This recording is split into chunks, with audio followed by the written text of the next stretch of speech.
اچھا جب رب نے محبوب کو سیر کروائی ہوگی کوئی چیز باقی رہ گئی ہوگی، کوئی پوشیدہ رہا ہوگا، بلکہ نبی خود فرماتے ہیں اللہ نے اپنا دست قدرت میرے دونوں شانوں کے درمیان رکھا، یعنی کندھے کے درمیان. فَوَجَدْتُ بَرْدَهَا، فرمایا میں نے اس کی ٹھنڈک اپنے سینے میں محسوس کی.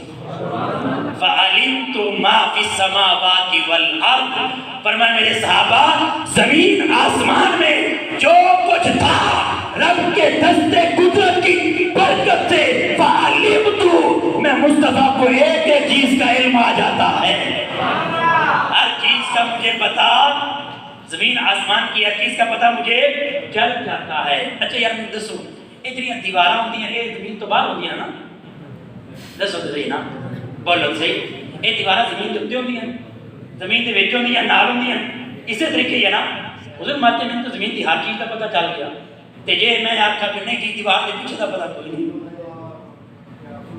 تے یہ گل ٹھیک ہو سی کہ غلط ہو سی؟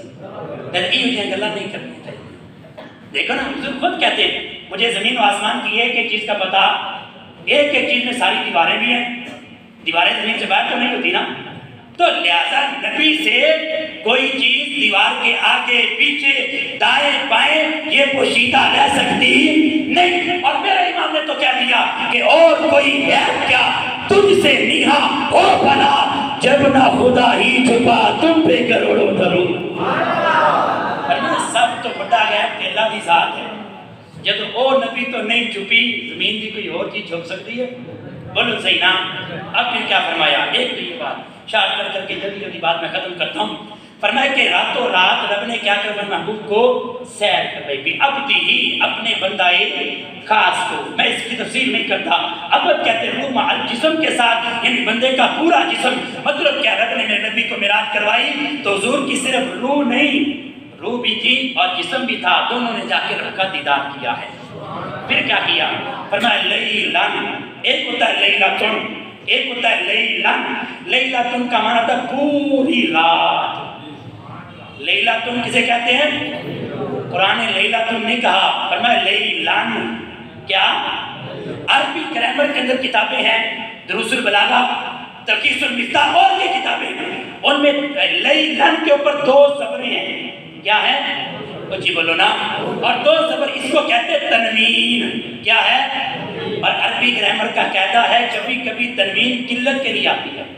قلت کہتے ہیں تھوڑی سی جگہ، تھوڑی سی چیز. اب لیلن کا مطلب کیا ہوا کہ رات کے تھوڑے سے حصے میں رب نے یہ سارا محبوب کو دکھا دیا ہے.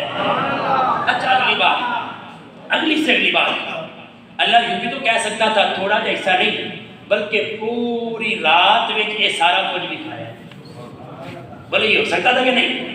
لیکن رب نے کیا کہا رات کے، بولو صحیح نا، رات کے تھوڑے سے. یہ کیوں کہا؟ اس لیے کہ جس نے نہیں ماننا وہ پوری رات میں بھی نہیں مانے گا، اور جس نے مانا ہے وہ یہ دیکھے گا میرے رب نے کہہ دیا ہے کہ میں نے کروایا ہے. ماننے والا کہہ دے گا مولا ہم نے مان لیا ہے، رب نے کہہ دیا تو اسی مان لیا. اس آپ کے آتے سے بولو صحیح نا. اسی کی کتاب لیلن، رات کے مسجد حرام سے مسجد اقصی تک، مسجد حرام سے مسجد اقصی. اچھا اللہ چاہتا تو یہیں سے لے جاتا اوپر، یعنی مسجد حرام کا نام کعبہ ہے، یہاں سے اوپر لے جاتا. مسجد اقصی میں کیوں لے کے گیا؟ علماء نے ایک بات یہ وجہ دی. ایک یہ ہے کہ قیامت جو ہے نا وہ زمین شام پہ ہوگی. قیامت کہاں پہ برپا ہوگی؟ شام کی زمین. اور مسجد اقصی یہ وہیں پہ ہے. فرمایا رب نے اس لیے وہاں سے معراج کروایا، یہ وہاں پہ جائیں گے اپنے قدم اس زمین پہ لگائیں گے، قیامت کے دن امت کے لیے آسانی پیدا ہو جائے گی. کتنا خیال ہے. دوسری بات فرمایا کہ آسمان کا سیدھا دروازہ مسجد اقصی سے اوپر جاتا ہے. مسجد اقصی سے سیدھے جائے تو اوپر کیا آتا ہے؟ دروازہ آتا ہے. فرمایا ایک یہ کہ میرے محبوب کو ادھر ادھر بھی نہ جانا پڑے، سیدھا دربار خدا بندی میں آ جائے. اگلی بات جب وہاں پہ پہنچے تو آپ فرماتے کہ میں دیکھا موسیٰ علیہ السلام میرے تو پہلے پہنچے، ادھر کیا کر رہے تھے؟ نماز پڑھ رہے تھے، اور ادھر مجھ سے بھی پہلے. اب کیا ہوا؟ اذان ہوئی، سارے نبیوں نے صفیں بنائی. کیا بنا لی؟ اونچی بولے سبع بنائی. اب امامت کون کروائے؟ وہ بھی تھے جنہوں نے 900 سال عبادت کی. حضرت نوح تھے. 300 سال عبادت کرنے والے بھی تھے, کئی سو سال عبادت کرنے والے بھی تھے, سارے سبوں میں ہیں. اور ایک وہ بھی ہیں جن کو نمازوں کا تحفہ بھی ملنا ہے, جن کو تحفہ ابھی ملنا ہے. لیکن جبریل نے کیا کیا؟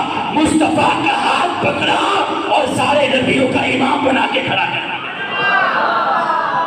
سارے نبیوں کا امام بنا کے مصلی پہ جبریل نے کس کو کھڑا کیا؟ بولو بولو تو صحیح نا. اچھا یار, جبریل نے نبی کو مصلی پہ کھڑا کیا, کوئی نبی بولیا دیکھو نا میں تو 900 سال عبادت کی ہے, میں 300 سال کی ہے, میں 100 سال عبادت کی ہے, تے مصلی کیوں نو کھڑا کر دے گا یا ہونی ماں لائن چلے؟ کس اعتراض کی تھا؟ بولو صحیح نا. اچھا یار, جس کو جبریل مصلی دے دے اس پہ کوئی نبی اعتراض نہیں کرتا. اب دل یاد رکھنا ذرا, گال بڑی ڈالی ہے, اوکھی بھی ہے. جسے مصلی جبریل نے دیا ہے کسی نبی نے اعتراض نہیں کیا ہے, اور جس ابو بکر کو مصلی میرے مصطفیٰ نے دیا ہے اس پہ اعتراض کون کر سکتا؟ سبحان اللہ. نعرہ تکبیر, نعرہ رسالت, نعرہ تحقیق, شان صدیق اکبر, مقام صدیق اکبر, شان مصطفیٰ. کیا بات ہے, بہت بڑا مسئلہ ہے. کوئی نبی اعتراض نہیں کرتا. تو جب میرے نبی نے مصلی پہ ابو بکر کو کھڑا کیا, مصلی ابو بکر کو دیا, تو کسی کو اعتراض ہونا نہیں چاہیے. زیادہ اعتراض ہونا چاہیے تو اگر کیا کرتے حضرت علی اعتراض کرتے بھائی نہیں جی یہ میرا ابو بکر کو پیچھے آ جائے.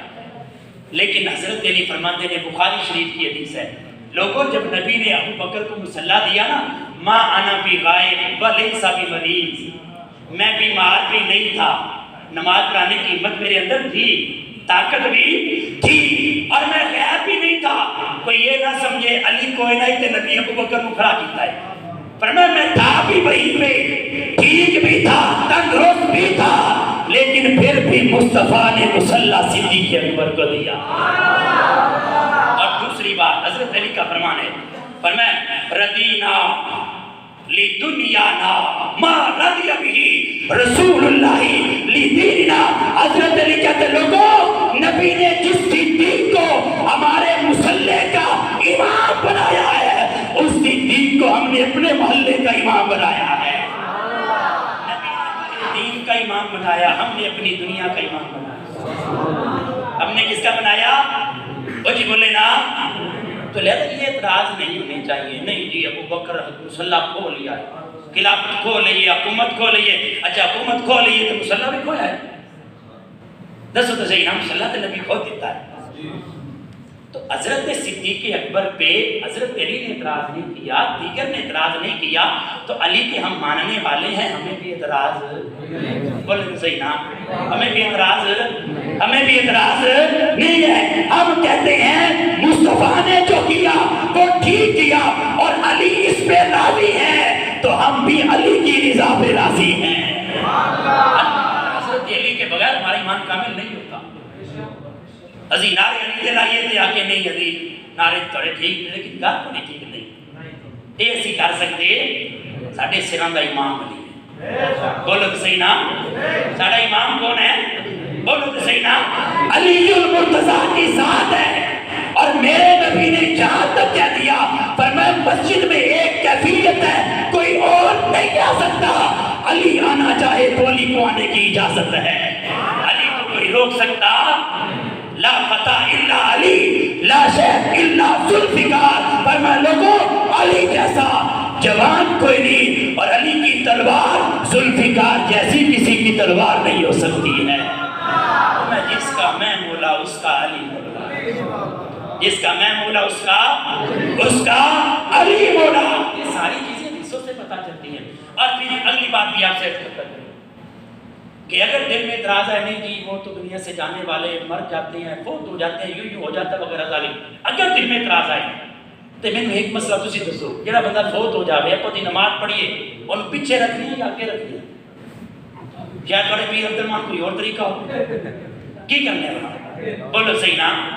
جو فوت ہو جائے جنازہ پڑھنے کے لیے کیا کرتے ہیں؟ بولو تو صحیح نا؟ آگے رکھتے ہیں، اور جو زندہ ہوتے ہیں وہ پیچھے ہوتے ہیں۔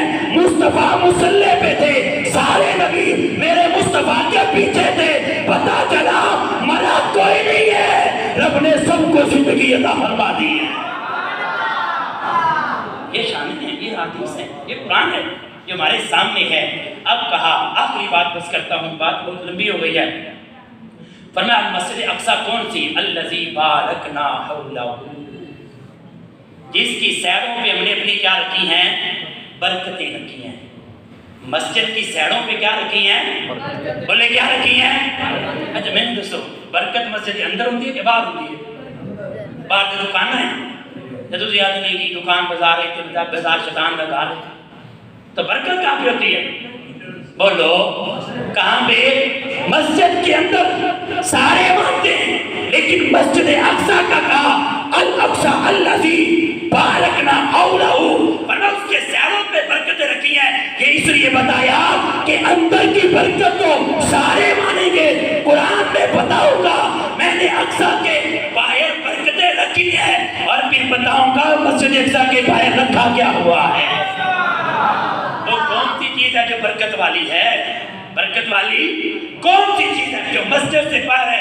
بعض لوگوں نے طرف اٹھا دیا، نہیں جی وہ درخت سی جنہیں مسجد سے باہر سے برکت آ لینے، وہ چشمے تھے جو مسجد کے باہر تھے، وہ کیا ہیں؟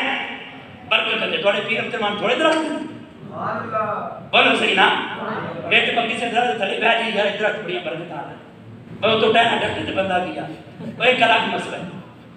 تو اب مننے درخت تھلے بیٹھ جائیں تو بڑی برکت آ رہا ہے، ہاں چھانچاں تو ملتے لیکن برکت والی گل ہے۔ بولو صحیح نا؟ یا کوئی اپنا الگ کوئی چشمہ چشمہ کروں کھانا باتا ہوئے تے چودھری صاحب کے گھر کے سامنے جا رہا بڑی برکت آ رہا ہے۔ ہاں پیر عبدالرحمن رحمۃ اللہ علیہ، ان کے چشمے کا پانی کی برکتیں ہیں، رحمتیں ہیں، اللہ کی رحمت برستی ہے، مریضوں کو شفا ملتی ہے۔ لیکن کسی نے کہا وہ برکت درخت تھے، کسی نے کہا چشمے تھے، لیکن حدیثیں پڑھے وہ درخت بھی نہیں تھے، درخت تو پاکستان میں پڑے ہیں، وہ چشمے نہیں تھے، چشمے تو بڑی کشمیر میں پڑے ہیں۔ یہ برکت کون سی ہے جو اللہ منوانا چاہتا ہے؟ حدیثیں پڑھے تو پتہ چلتا ہے مسجد اقصی کی سیڑوں پہ اللہ کے نبیوں کے مزارات تھے، نبیوں کی قبریں ہیں۔ اللہ کہتا ہے یہ نبیوں کی قبریں برکت والی جگہ ہے۔ قرآن آتا ہے برکت والی جگہ ہے، برکت والی جگہ سے جانا چاہیے کہ نہیں؟ دسو تو صحیح نا؟ فیصلہ تو سیکھنا، تسی تو ماشاءاللہ مفتی ہو دیر دے، ہر ایک کا دل مفتی ہے۔ تو جب یہ برکت والی جگہ ہے تو برکت والی جگہ پہ جانا بھی، بولے جانا بھی چاہیے۔ تو اس لیے اللہ والوں کے مزارات ہیں، قبور ہیں، وہاں پہ جائیں، اللہ کی رحمتیں برستی ہیں، اور اللہ جانے والوں کو بھی برکتوں میں سے حصہ عطا فرما دیتا ہے۔ تو آج کی پاکیزہ بابرکت رات ہے، جتنے نوافل ذکر اذکار ہم کر سکتے ہیں، آپ جتنے دوست احباب آئے بڑی محبت کے ساتھ سنا، مجھے تو وہ ڈنگ ہے بھی نہیں اس انداز سے بیان کیا جا سکے، لیکن آپ نے بڑی محبت کے ساتھ بڑے پیار کے ساتھ سنا ہے۔ اللہ آپ سب کو اس کی برکت عطا فرمائے، جتنے بھائی یہاں پہ آئے اللہ قدم قدم پہ برکت عطا فرمائے، آپ کے گھر میں، رزق میں، علم میں، عمر میں، علماء تشریف فرما ہے، سناخان ہے، دوست احباب ہیں، شاہ صاحبان ہیں، اللہ سب کو برکت عطا فرمائے، اور ہماری آج کی حاضری اللہ اپنے دربار میں شرف قبولیت عطا فرمائے۔ تو اصل میں نعت انہوں نے مجھ سے پہلے پڑھنی تھی، مجھے حکم دے دیا کہ آپ پہلے بیان کر لیں، نعت بعد میں ہو جائے گی۔ تو یہ انشاءاللہ بہت اچھے سناخان ہے، بہت زبردست۔ تو یہ انشاءاللہ کچھ دیر ہمارے سامنے نعتیں پڑھیں گے، ہم نعت سنیں گے، اس کے بعد انشاءاللہ سلام اور دعا۔ ہاں لنگر شریف انشاءاللہ دیا ہے۔